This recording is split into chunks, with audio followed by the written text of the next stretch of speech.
तमिलनाडु के तिरुपतूर में रंग बिरंगे गणेश चतुर्थी के पुतलों की तेजी से बिक्री हो रही है, जो आसपास के जिलों से खरीदारों को आकर्षित कर रहे हैं। इन पुतलों में गणेश जी को शिव के साथ या मूषक पर बैठे हुए दिखाया गया है। यहाँ आए एक आगंतुक कार्तिक ने रासायनिक रंगों का उपयोग को लेकर चिंता व्यक्त की है, क्योंकि ये रंग विसर्जन के दौरान जल स्रोतों को नुकसान पहुंचाते हैं। उन्होंने परंपराओं को बनाए रखने और पर्यावरण की सुरक्षा के लिए पारंपरिक और पर्यावरण अनुकूल मिट्टी के पुतलों का उपयोग करने की अपील की है। நீர்நிலைகள்ல கரைக்கிறது நம்மளுடைய பாரம்பரிய பண்பாடாகவும் இருக்கு.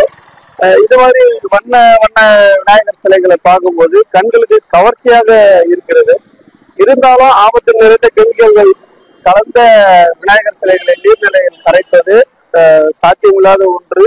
அது இல்லாத இயற்கைக்கு மாறுபாடான விஷயம். தமிழக அரசின் அறிவுறுத்தலின்படி இப்போது இந்த சில ஆபத்தான கெமிக்கல்கள் இல்லாமல் வண்ணப்பூச்சிகள் நிறைந்ததாக இருக்கிறது என்று இவர்கள் சொல்கிறார்கள். வரும் வழி எல்லாமே பார்த்தீங்கன்னா விநாயகர் சிலைகள் இப்போ எல்லாமே ஆடம்பரமாகவும் வண்ணமயமாகவும் ஆகிவிட்டது. ஆனாலும் வண்ணங்கள் இல்லாத விநாயகர் சிலையை வைத்து நீர்நிலைகளில் கரைப்பது மிகவும் சிறந்த ஒரு விஷயம்.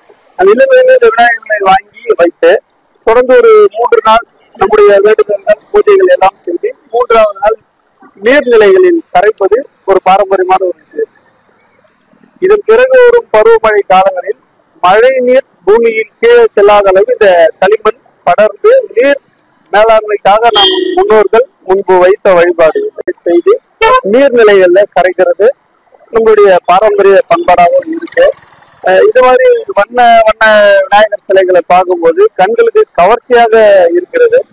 இருந்தாலும் ஆபத்து நிறைந்த கெமிக்கல்கள் கலந்த விநாயகர் சிலைகளை நீர்நிலையில் கரைப்பது சாத்தியமில்லாத ஒன்று.